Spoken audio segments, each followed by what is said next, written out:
Hoje nós vamos meditar numa passagem que está em Lucas, capítulo 12.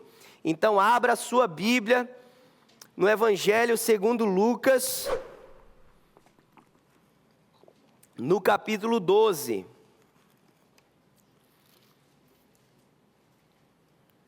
E eu vou ler a partir do 29. Então eu vou ler do 29 ao 34. Perdão. Mas só para que a gente lembre, né, como eu estava falando, anotem, só para que a gente lembre, eu vim nos últimos domingos de uma exposição em Atos 3 e Atos 4. Atos 3, Romário, nós começamos com a cura do paralítico ali na Porta Formosa, quando Pedro, João vão lá e dizem, olha, eu não tenho ouro, eu não tenho prata, o que eu tenho eu te dou, levanta e anda. E aí falamos um pouco nesse, o que eu tenho te dou, sobre essa beleza talvez de bolsos vazios, Fabrício, mas de corações cheios de Jesus, que podem manifestar de fato o reino de Deus. E aí nós continuamos essa exposição falando da ousadia da igreja primitiva, do testemunho, né, da diferença de quem anda com Jesus. Foi a pregação que subiu hoje no YouTube. E aí nós ministramos depois, já caminhando para Atos 4, saindo de Atos 3, indo para Atos 4, continuando ainda no testemunho de Pedro e João, que depois são presos, enfim, dão um testemunho ali na frente da liderança religiosa judaica daquela época, e eles dizem, então vocês digam aí quem é que a gente tem que obedecer, se nos importa obedecer ou ter temor aos homens ou a Deus. E aí domingo passado falamos dessa oração da igreja primitiva, né? Como a igreja primitiva compreendia a Deus, descansava na soberania de Deus, e aí, portanto, cumpria o seu chamado, ou seja, Senhor, agora capacita os teus servos. Essa era a expressão. Quem estava aqui domingo passado, espero que lembre, né, Kate? Se eu pedir para você fazer um resumo, certamente vai estar aí. Não faz isso, pastor, pelo amor de Deus. Irmãos, hoje eu quero ir para Lucas 12, mas com essa memória daquilo que eu acabei de mencionar para os irmãos, olhando para Atos 4, 3 e 4. E nós temos tratado essa temática da prioridade do reino de Deus. E ao olharmos para a igreja primitiva, começamos a ver, Guilherme, como só com o reino de Deus de fato sendo a prioridade no coração da igreja primitiva, foi que a igreja primitiva pôde caminhar. E esses atos dos apóstolos, que na verdade eram atos de Deus através da vida dos apóstolos, puderam ser verdade, porque a igreja priorizou, os irmãos colocaram o reino de Deus em primeiro lugar, mais do que a sua própria vida, mais do que os seus bens, mais do que a sua família, mais do que a riqueza, mais do que qualquer outra coisa. E nós vamos caminhar para Atos, e eu vou fazer uma exposição completa do livro de Atos aqui na igreja. Essa é a minha meta a partir de setembro. Então eu estou praticamente misturando um pouco esse olhar para Atos, mas ainda com esse pensamento a respeito de buscar primeiro o reino de Deus. Por quê? Porque se a gente não compreender a seriedade dessa busca, nós não vamos ser uma igreja relevante, nós não vamos manifestar o reino, nós vamos admirar a igreja de Atos e cada vez mais se distanciar da igreja de Atos. E a gente não quer isso, a gente quer ser uma igreja bíblica. Amém? Então Lucas, capítulo 12, a partir do verso 29, vai dizer o seguinte: não busquem ansiosamente o que comer ou beber, não se preocupem com isso. O mundo pagão é que corre atrás dessas coisas, mas o Pai sabe que vocês precisam delas. Busquem, pois, o reino de Deus. Obrigado, Fernando. E essas coisas serão acrescentadas a vocês. Não tenham medo, pequeno rebanho, pois foi do agrado do Pai dar o reino a vocês. Vendam o que têm e deem esmolas. Façam para vocês bolsas que não se gastem com o tempo, um tesouro nos céus que não se acabe, onde ladrão algum chega perto e nenhuma traça destrói. Pois onde estiver o teu tesouro, ou o seu tesouro, ali também estará o seu coração. Pai, eu oro no nome de Jesus, Pai, que não seja simplesmente mais uma palavra falada ou ouvida, mas seja, Pai, a voz do Senhor sobre nós, Pai. A palavra viva do Senhor, penetrando, Pai, a nossa vida e mudando. Pai, que vidas sejam transformadas hoje, Pai. Que famílias sejam alcançadas hoje, Pai, pela Tua palavra, pelo Teu poder, pela Tua autoridade, Senhor. Essa é a nossa oração, Pai, no nome santo do Senhor Jesus. Amém. Aquilo que eu acabei de mencionar precisa estar no nosso coração. Nós não podemos falar de discipulado, distanciando a urgência de buscarmos o reino de Deus em primeiro lugar. Esse buscar a Deus, ou esse buscar o reino de Deus, é uma condição sine qua non, ou seja, sem a qual não existe discipulado, ou não existe discípulos de Jesus. Se nós queremos caminhar na direção do Senhor Jesus, se nós queremos ser discípulos de Jesus, nós somos aqueles que buscam o reino. E é maravilhoso a gente ver como esse texto em Lucas 12, de alguma forma ele vai nos revelando isso. Eu estou com Atos na cabeça, Jesus. Olha Lucas capítulo 12. O Senhor Jesus, no verso 1 de Lucas 12, os irmãos se acostumem, irmãos. Perdoem seu pastor de antemão já liberem perdão até 1h da tarde para mim. Ele começa falando para a multidão. Ele chama os discípulos, de repente várias pessoas começam a buscar o Senhor e a falar. E aí ele vai falando a partir do verso 13. Alguém da multidão pergunta algo para ele, ele responde. Mas é a partir do verso 22, tem uma observação que é dirigindo-se aos seus discípulos. Jesus acrescentou. Então agora ele tira os olhos, mira, da multidão, e aí diz assim, mas tem algo que eu preciso endereçar com vocês. E aí eu não sei quantos já, né, Rosana, já fizeram a ligação que o texto de Mateus 6 é praticamente um texto paralelo a esse. Mateus 6, que nós, né, mencionamos, buscai, pois, em primeiro lugar, o reino de Deus. O verso 29, aqui em Lucas 12, que a gente acabou de ler, diz, olha, não busquem o que comer, não busquem o que beber. Quem já viu isso em Mateus? Quem talvez está lembrando disso? Pois o mundo pagão é que busca essas coisas. Busquem o reino de Deus. E é interessante porque em Mateus, são duas palavras diferentes mesmo. Não é aqui que um está replicando o outro. Foram dois momentos que Jesus endereçou a mesma causa. Afinal, a melhor forma de alguém aprender alguma coisa é repetindo para aquela pessoa. Por isso, esposa, continue insistindo com seu marido. Um dia ele aprende. Continue repetindo. Amém? Continua repetindo, minha irmã. Né? Vai dar certo em nome de Jesus. A melhor forma, além de ser ensinando, né, de você aprender a ir ensinando, mas o aprendizado ele vem pela repetição. Em Mateus 6, ou em Mateus 5, 6 e 7, a gente está falando do Sermão do Monte. Jesus ainda está no começo do seu ministério, ele ainda está em outra região, mais na região norte, lá na Galileia. Aqui em Lucas 12, a gente já está nos momentos mais finais do ministério de Jesus, talvez nos últimos 6 meses, Bruno, do ministério terreno de Jesus.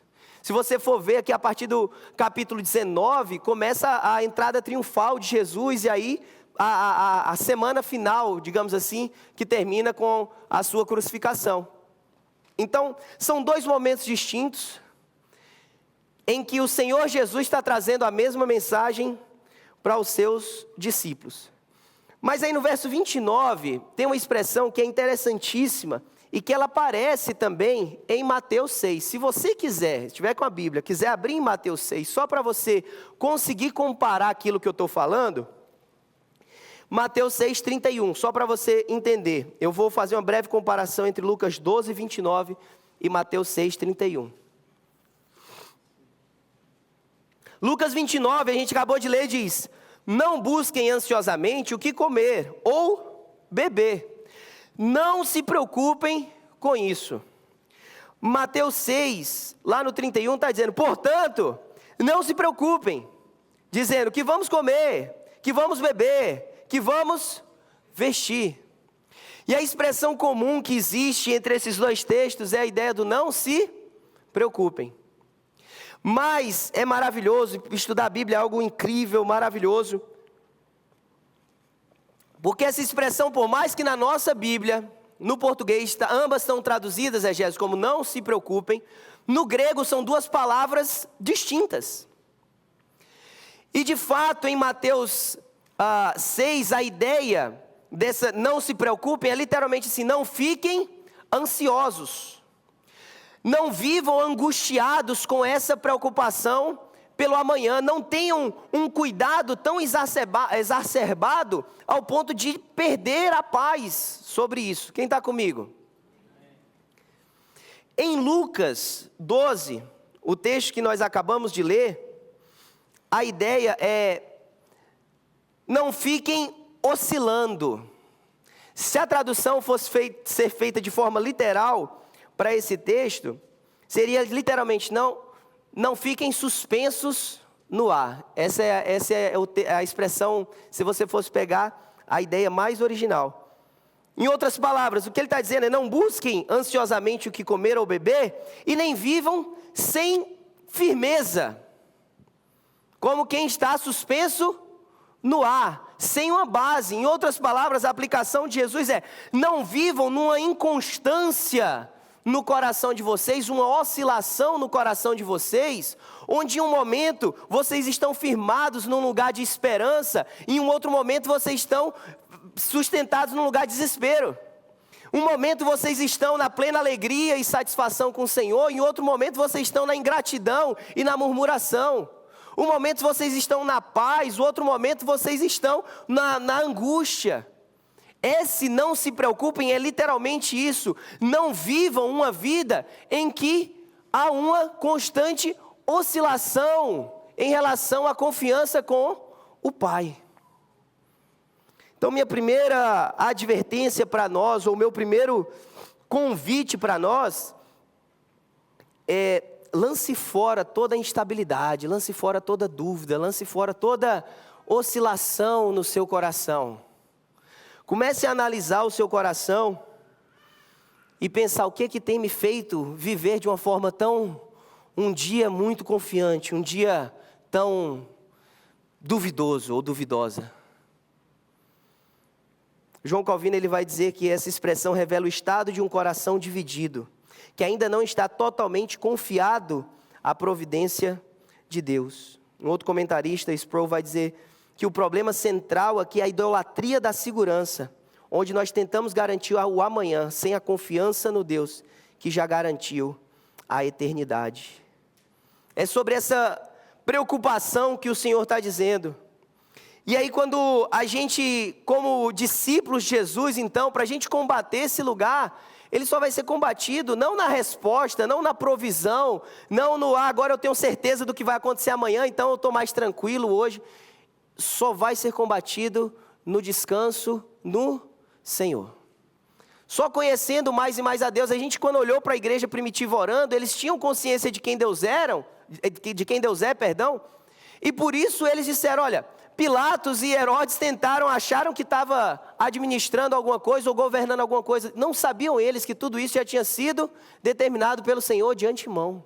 É esse nível de confiança que vai impedir o nosso coração de oscilar constantemente entre um dia: Senhor, eu sou o teu, no outro dia: não, Senhor, não posso confiar tanto assim no Senhor. É no domingo de manhã, a confiança de dizer: agora vou viver algo novo com o Senhor, e aí domingo à tarde a gente já não vive mais nada novo com o Senhor. O convite para nós, de Deus para nós, é: não sejamos tão instáveis nessa nossa caminhada, nessa nossa relação. E aí a minha pergunta para você, que eu já fiz para mim, é: como está o nosso coração? O que tem nos feito viver essa oscilação? O que tem nos feito viver esquecendo que há um firme fundamento? Ou seja, nós estamos vivendo como quem está suspenso no ar, levado pelos ventos das nossas emoções, levado pelos ventos das circunstâncias, pelos ventos das bênçãos, pelos ventos das tribulações. E a nossa vida vai sendo guiada não pela firmeza do Senhor, mas pelos ventos das circunstâncias. Em nome de Jesus, que a gente possa sair daqui lançando fora toda a oscilação, dizendo: eu vou encontrar minha firmeza na pessoa do Senhor Jesus. Quando nós caminhamos, então, nesse texto, o Senhor Jesus está dizendo, olha, o mundo pagão é que vive desse jeito. É o mundo que vive essa oscilação entre estou muito feliz, estou muito triste, estou muito bem, estou muito mal. A gente tem a perseguição, a gente cantou isso, né? Pressionados, mas não desanimados. Não é a falta de problema, é a confiança no Senhor. E aí ele vai dizer no verso 31, busquem então o reino de Deus, essas coisas vão ser acrescentadas para vocês. E aí eu queria parar um pouco no verso 32 agora. Porque a palavra de Deus, ela vai dizer, não tenham medo. Não tenham medo. Se meu primeiro convite para você, então, foi lance fora toda dúvida, toda oscilação, meu segundo convite para você é lança fora todo medo. É o medo que nos paralisa, é o medo que nos impede de caminhar para a vontade do Senhor. É o medo que nos faz deixar de viver promessas com Deus. Essa expressão, não tenham medo, ou se você quiser ser um pouco mais old school e falar, não temas, essa expressão, ela é a expressão que mais aparece na Bíblia, Fabrício. Essa sentença, não temas. Existem variações dela, não temas, não se desespere, não estais ansiosos, existem algumas variações, mas ela aparece pelo menos 365 vezes na Bíblia, alguns encontram 366, e muitos vão dizer que é uma vez para cada dia do ano. Quem já ouviu isso? E aí quem fala de 366 ainda vai dizer que tem uma extra, quando você precisar num dia de uma força a mais. Não temas. E aí eu fui pesquisar quando é a primeira vez que essa expressão aparece na Bíblia, Gésio. E aí se você quiser, já que eu encorajei você a estar com Bíblia, papel, marca-texto, canetinha, tinta guache, o que você puder usar para marcar sua Bíblia em nome de Jesus, vai em Gênesis 14. Gênesis 14, eu vou ler a partir do verso 14. Você está comigo, amém? Amém? Aleluia. Ainda não? O celular é mais rápido, pastor. Deixa a gente usar o celular. Pode usar o celular, minha irmã. Mas traz um papel, uma caneta. Toma nota em nome de Jesus. Gênesis 14, você está comigo? Amém. Amém. Quem não está, fala assim, misericórdia. Todo mundo. O sobrinho de Abraão, chamado Ló, tinha sido capturado depois de uma guerra. E aí entraram, invadiram Sodoma e Gomorra, enfim, levaram Ló. Sobra uma pessoa para contar para Abraão. Ou nessa época ainda, desculpa estar usando essa expressão, mas era Abraão. Pegaram seu sobrinho Ló. Abraão olha e fala assim, não é possível que isso aconteceu não. Vamos resolver isso aqui, Eliabe. E aí, verso 14 de Gênesis 14. Quando Abraão ouviu que seu parente fora levado prisioneiro, mandou convocar 318 homens treinados, nascidos em sua casa, e saiu em perseguição aos inimigos até Dan. Atacou-os durante a noite em grupos, e assim os derrotou, perseguindo-os até Obá, ao norte de Damasco. Recuperou todos os bens e trouxe de volta seu parente Ló, com tudo o que possuía, com as mulheres e o restante dos prisioneiros. Um homem corajoso ou não? Sim, você leu isso aqui e está dizendo assim, esse homem é uma máquina. No mínimo era nordestino. Para resolver isso aqui desse jeito, Bruninho, juntou 318, disse, vamos, peguem suas peixeiras que a gente tem um negócio para resolver. Gente, levou de volta seu sobrinho, os bens, a turma toda. Uma operação de resgate gigantesca. Aí, e depois tem um encontro aqui com Melquisedeque, enfim. Abraão, homem de coragem, acabamos de ler. Capítulo 15, verso 1. Depois dessas coisas, que coisas? Aquilo que a gente acabou de ler. Depois ele só deu oferta daquilo que ele tinha recuperado, enfim, teve um encontro com Melquisedeque. Depois dessas coisas, o Senhor falou a Abrão, numa visão. Primeira vez que essa expressão aparece na Bíblia. Não tenha medo. Fala comigo, não tenha medo. Não tenha medo, Abrão. Eu sou o seu escudo, grande será a sua recompensa. Agora, o que estava acontecendo aqui, se você for ler o restante? Fazia mais ou menos, talvez, Ricardo, uns 10 anos, que Abrão tinha ouvido que a descendência dele ia ser abençoadíssima, que ele ia ter descendência, que ia prosperar, que através da linhagem dele, nações iam ser abençoadas. E Abrão está lá, não, mas passou 10 anos já. Senhor, o que está acontecendo? O coração dele começou a ficar angustiado.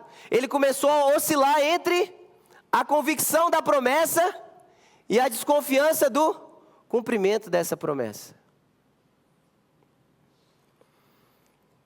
Verso 2, Abrão pergunta para o Senhor: ó soberano Senhor, quem me dará se continuo sem filhos? E o herdeiro que possuo é Eliezer de Damasco. E ele começa a perguntar: vai ser aqui através do meu servo? Como é que vai ser isso? E aí o Senhor diz: não, vai ser um filho gerado por você. E aí acontece algo nesse capítulo que é maravilhoso. Verso 10. Abrão trouxe todos os animais que o próprio Deus tinha pedido. Cortou-os no meio ou ao meio, colocou cada metade em frente à outra. As aves, porém, não as cortou. E aí conta que as aves começaram a querer comer o sacrifício ou os animais que estavam lá. E aí olha o verso 17 comigo. Depois que o sol se pôs, veio a escuridão. Eis que um fogareiro esfumaçante, como uma tocha acesa, passou por entre os pedaços dos animais. Naquele dia, o Senhor fez aliança com Abrão.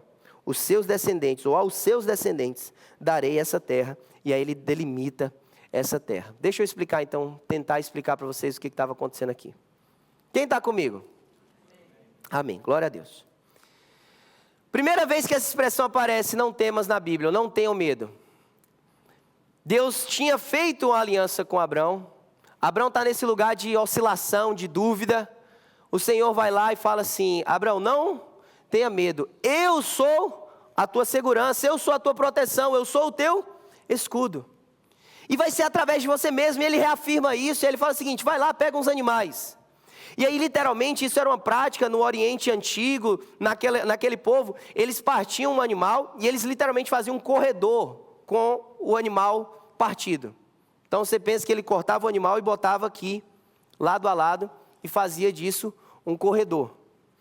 E era uma forma, e esse pacto, essa aliança, é conhecido como aliança de sangue, ou aliança das partes. E aí o que acontecia é que as pessoas ou se encontravam no meio, ou passavam nesse corredor, simbolizando que se eu romper com essa aliança, que aconteça comigo aquilo que aconteceu com esses animais. Está todo mundo aqui? Isso nós lemos agora. O Senhor mandou ele fazer isso, ele fez. As aves queriam vir no meio dos animais, ele afugenta as aves. E a Bíblia vai contar que o Senhor que fez essa aliança com Abrão, e ele passa, é Deus que passa no meio desse corredor, é o Deus que sela unilateralmente essa aliança com Abrão. Em outras palavras, ele está dizendo: a minha aliança contigo não depende de você, é soberania minha, é graça minha, e eu que me comprometo a nunca romper com essa aliança, ainda que você venha a ser infiel, ainda que seus descendentes falhem, ainda que no curso dessa história me abandonem, eu sou o Senhor soberano, eu vou cumprir aquilo que eu me vinculei a cumprir através dessa promessa e dessa aliança, amém? Graça e soberania de Deus. Quando nós olhamos na nova aliança, quando nós pensamos em Jesus, é exatamente isso. O homem falhou em conseguir chegar a Deus, em prestar seus sacrifícios, em ter um relacionamento íntimo e direto com o Pai. E aí Deus fala: mas eu tenho uma aliança. E agora eu faço uma nova aliança. Eu mesmo, através de Jesus Filho, Deus encarnado, vou pagar o preço que nós como homens, ou que vocês como homens, não são capazes de pagar. Para quem pagando o preço que vocês deveriam pagar, mas que eu estou pagando, vocês possam ter um relacionamento comigo. Qual a beleza então, quando a gente olha para essa primeira expressão, e ela acontece depois, talvez um dos textos mais conhecidos do não tenham medo, é de Josué. Não temas, né? Não foi eu que te ordenei? Não temas, seja forte e corajoso, vai acessar a promessa. Nós vemos que Deus sempre no lugar do medo, quando o povo dele, quando os discípulos, ou quando qualquer um de nós está travado, não conseguindo acessar a promessa que Ele mesmo fez para nós, Ele vai dizer assim, não temas, mas não é um não temas, Fabrício, assim, não temas, vai em frente, vai lá Luciano, faz, confio em você. Não, é não temas, eu sou contigo, vamos. E essa é a beleza do não temas de Deus para nós. Não é não temas, vai, é não temas, vamos. Quando o Senhor está dizendo para a gente não se preocupar com amanhã, é porque Ele não é um convite vai, é um convite vem, eu já tenho preparado. Eu estou te esperando nesse lugar. Eu estou te esperando na promessa, eu estou te esperando para te conceder isso. Só que eu e você precisamos, pela fé, acessar aquilo que Ele nos prometeu. Sem fé é impossível agradar a Deus. O que tem nos impedido? Abraão estava com esse medo, meu Deus, mas eu não vou gerar, já são 10 anos, coitado, esperou mais ainda. Talvez nós estamos achando que Deus está demorando, talvez o medo vem da insegurança do amanhã, talvez o medo vem da demora para aquilo que a gente achava que Deus já devia ter feito. Eu não sei o que tem gerado medo no teu coração, mas eu sei que o Senhor diz hoje para mim e para você, não tenha medo. Eu e você, muitas vezes, deixamos de ir para esse lugar, de nos rendermos a Deus, de buscarmos o reino, porque temos medo. Medo do que vai nos custar, não de dinheiro, mas da renúncia. Medo da família, medo dos amigos. Medo da mudança, talvez medo de seguir a Deus. Só que o Senhor está dizendo para nós, não tenham medo, você não vai caminhar sozinho. Eu não estou dizendo me aceita e vai, a gente se encontra na linha de chegada. Ele está dizendo, nós vamos caminhar isso juntos. Por isso João 14 diz, eu não vou deixar vocês órfãos. Fique tranquilo, eu estou derramando sobre vocês agora um outro consolador. Um paráclito, aquele que está ao lado. Você não está só. Não tenha medo de viver uma vida consagrada ao Senhor, não tenha medo de viver os planos do Senhor, não tenha medo de renunciar, não tenha medo de abrir mão, não tenha medo de buscar o reino de Deus, porque o Senhor é contigo em nome de Jesus. Lucas 12, verso 32, não tenham medo, pequeno rebanho. Acho maravilhoso que ele fala assim, eu não estou aqui para encher seu ego. Eu não estou aqui para dizer, não tenha medo porque você é forte demais. Não tenha medo aqui porque vocês são numerosos, gigantescos. Não, irmã Luciana, ele fala para a gente, vocês são um pequeno rebanho. Mas nós somos um pequeno rebanho, e aqui comentaristas vão discutir se isso era a respeito dos discípulos especificamente, que era um pouco número, se era a respeito das primeiras sementes da igreja, ou seja, ainda vocês são pequenos, mas a igreja vai se espalhar e vocês vão se tornar numerosos. O fato é que não é sobre o nosso tamanho, porque o Senhor não está preocupado com a nossa crise de ego. Ele não está lá dizendo, vou dizer que você é o maioral para você não ter medo. Talvez o pai e a mãe vai dizer assim, vai filho, você é um grande homem, né? E aí a criança perde o medo. Isso eu faço com o meu, meus irmãos. Dá aquela palavra de encorajamento, né? O Senhor está dizendo, vocês podem ser um pequeno rebanho, irmã Mônica. Não é a dimensão de vocês, é por quem vocês são guardados. É quem é o bom pastor. Por isso não tenham medo. Essa frase aqui também na ideia original, ela não é uma sugestão. É literalmente uma ordem. Ela é um imperativo. É literalmente um brado, dizendo, para de temer. Chega! Não viva dessa forma, não continue com esse medo, não se mova a partir desse lugar. E que essa voz do Senhor brade sobre minha vida e sobre sua vida também, meu irmão, hoje. Chega! Para, não tema, se lance aos braços do Senhor, nos braços do Senhor, em nome de Jesus. Porque a beleza é que esse texto, continuando, verso 32, ele diz que foi do agrado do Pai nos dar o reino. E aí quando a gente olha para esse lugar, talvez, não, mas espera aí, eu estou tendo que buscar em primeiro lugar, ou na linguagem de Mateus, ou na linguagem de Lucas, busque o reino. Espera aí, não é que esconderam de mim, eu estou tendo que buscar, e agora o verso 32 está dizendo, não, mas o Pai está dando, ô Mike. Ao Pai agradou dar a vocês. Nós não merecemos nada, não é a busca que vai nos tornar merecedores, a busca é consequência de alguém que entendeu que já recebeu. O buscar esse reino, o viver para a glória de Deus, o consagrar-se ao Senhor, o viver uma vida dedicada ao Senhor, é a partir do entendimento que Deus Pai não só quer nos dar o reino, mas Ele se agrada em nos presentear com esse reino. Ao Pai agradou dar-vos o reino, é literalmente, Deus tem deleite nessa entrega. É igual o Mike, a esposa que não quer só que a gente vá no shopping com elas. Ela quer que a gente goste de ir no shopping com elas. Posso ouvir um amém das irmãs? Mas o shopping foi só um exemplo aleatório, irmãos. Não é que vocês têm que agora falar com o marido de vocês isso. Ao Pai agradou dar-vos. E aí olha a forma de agrado do Pai. Quando eu olho essa expressão, não sei quantos de vocês são levados, mas eu fui levado a Isaías 53.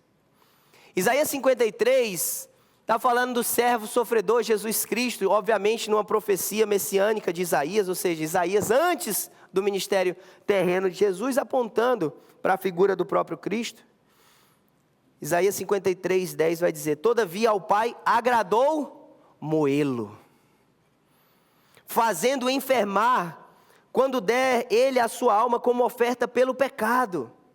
Verá a posteridade e prolongará os seus dias, e a vontade do Senhor prosperará nas suas mãos. Literalmente ele está dizendo, foi do agrado do Senhor enviar o seu Filho Jesus, mesmo para sofrer por nós, como pagamento do pecado.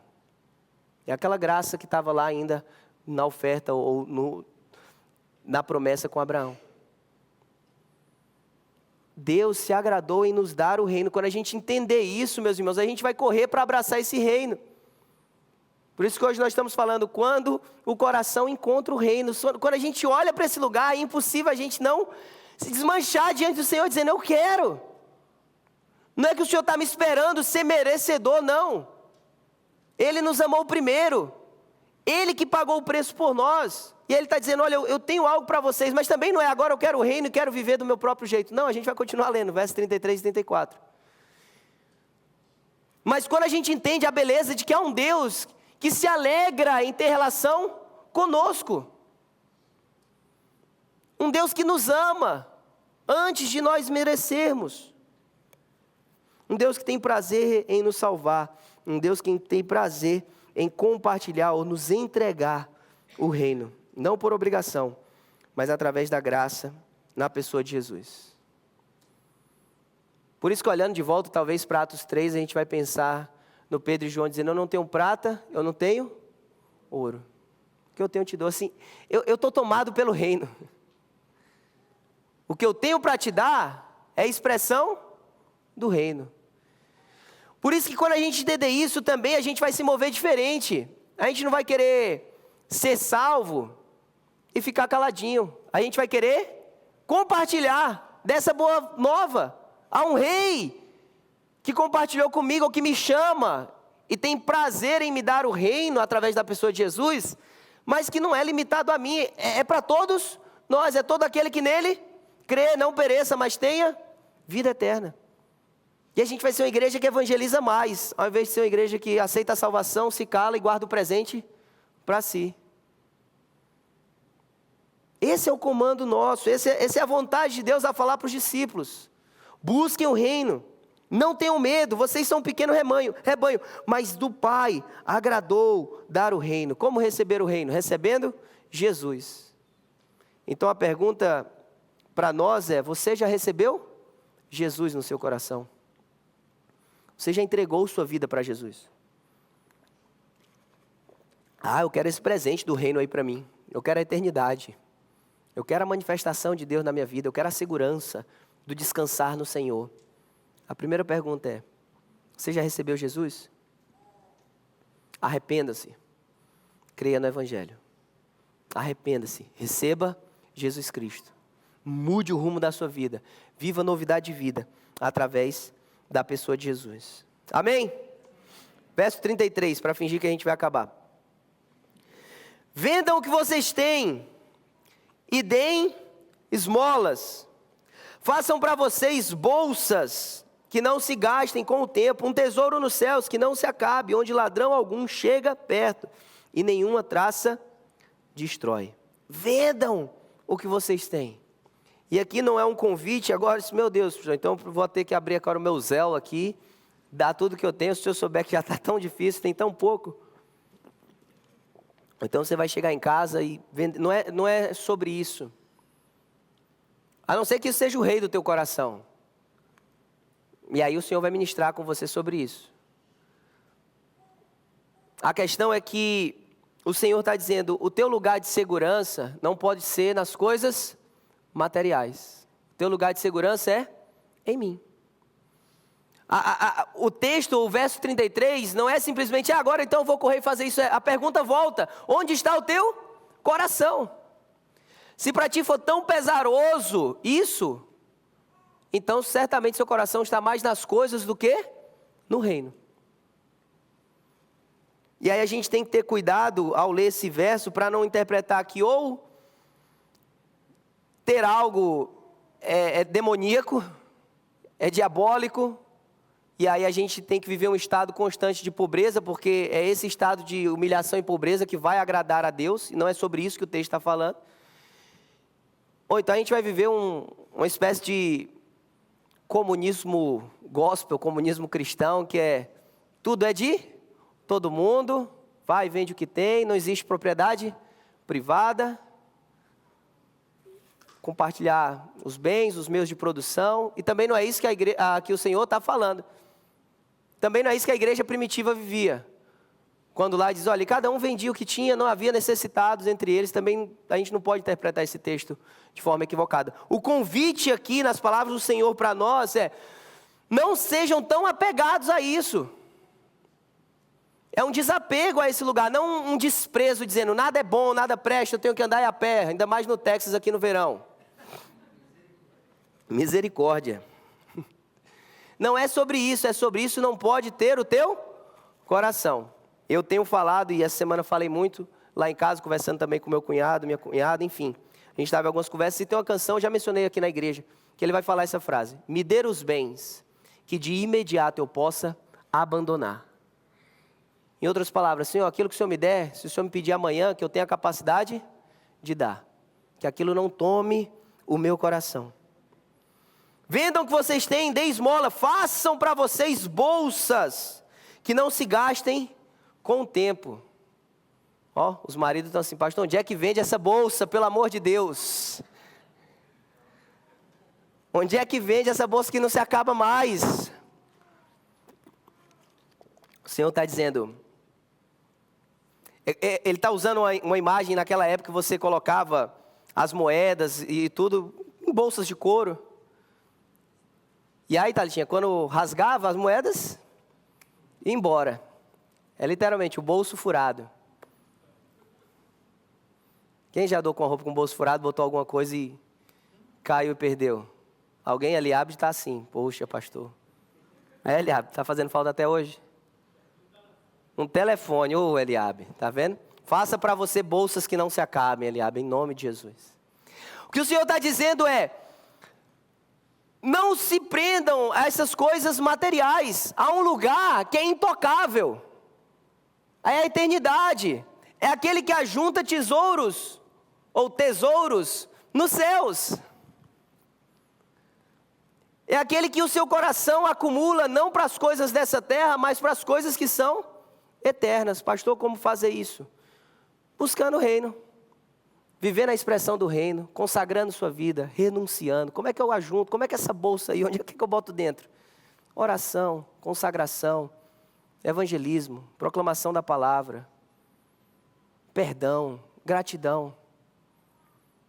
Manifestações, desapego às coisas terrenas e materiais. Generosidade.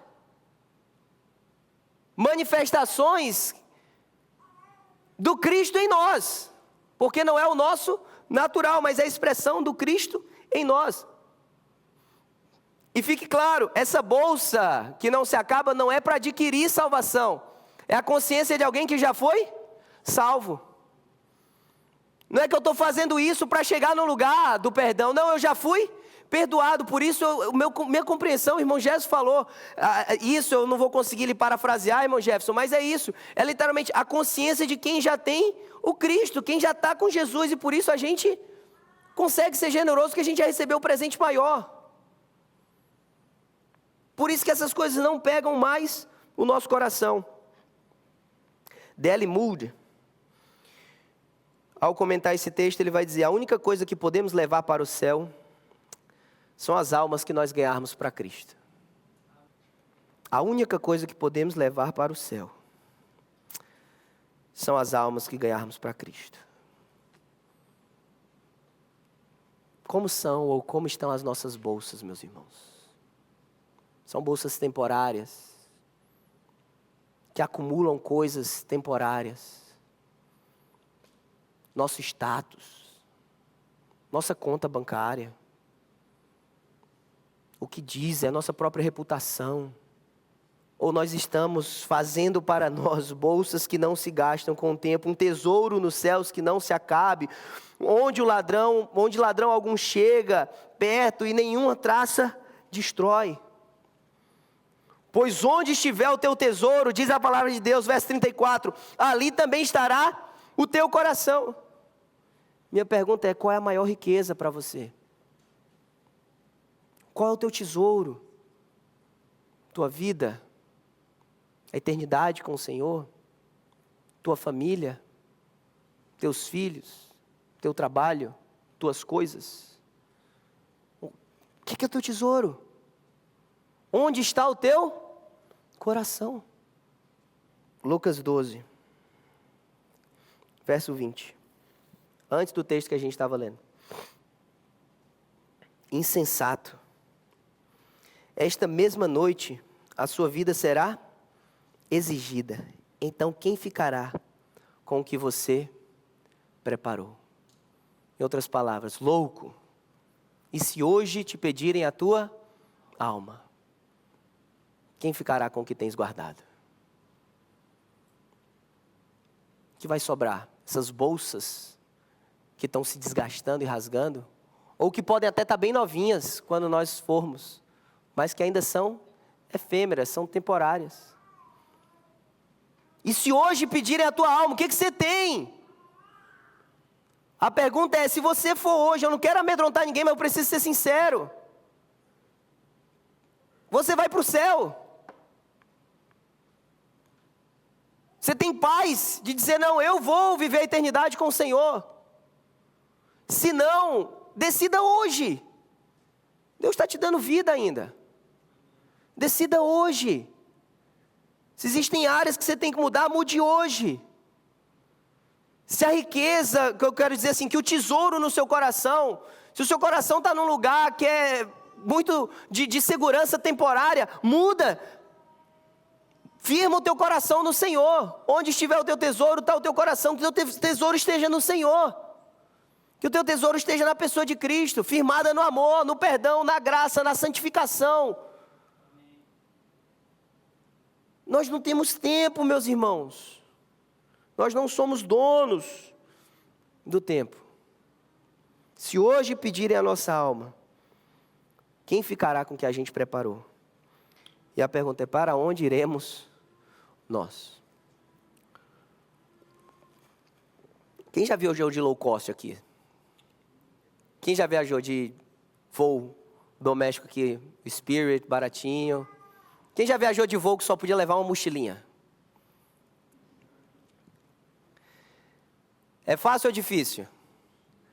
Principalmente quando a viagem é longa, né? Uma mochila. Se for... No Brasil é menos mal. Se bem que tem lugares frios. A gente que não está acostumado com isso, né, Romário? Meu primeiro casaco eu comprei quando saí de Fortaleza, que lá só tinha regata. Mas quando a gente vai fazer uma viagem dessa e a gente sabe que só tem uma mochilinha ali, irmão Jefferson, você vai levar roupa assim pensando, não, mas que pode chover, pode cair um terremoto não, pode cair granizo aqui, enfim. Você vai criar vários cenários e vai dizer assim, cara, eu tenho pouco espaço, eu vou otimizar ao máximo, né? Se tiver roupa que tem frente e verso, melhor ainda. Ou seja, quando eu estou pensando nisso, eu estou pensando, se a gente sabe o nosso destino, se a gente sabe que pouca coisa a gente pode levar para lá, a gente é bem seletivo nas nossas escolhas. Por que na nossa vida a gente acha que pode levar de tudo, botar na nossa mochila o que for, e acha que ainda assim vai chegar no lugar que Deus nos chama para chegar? Em outras palavras, para a eternidade, existe mochila específica, com coisas específicas. Existe a mochila eterna, cheia de coisas eternas. Nada do que é perecível entra no céu. Por isso que o nosso corpo vai ser glorificado. Paulo, nas palavras de Paulo, aquilo que é corruptível vai se revestir de incorruptibilidade. Está claro, meus irmãos?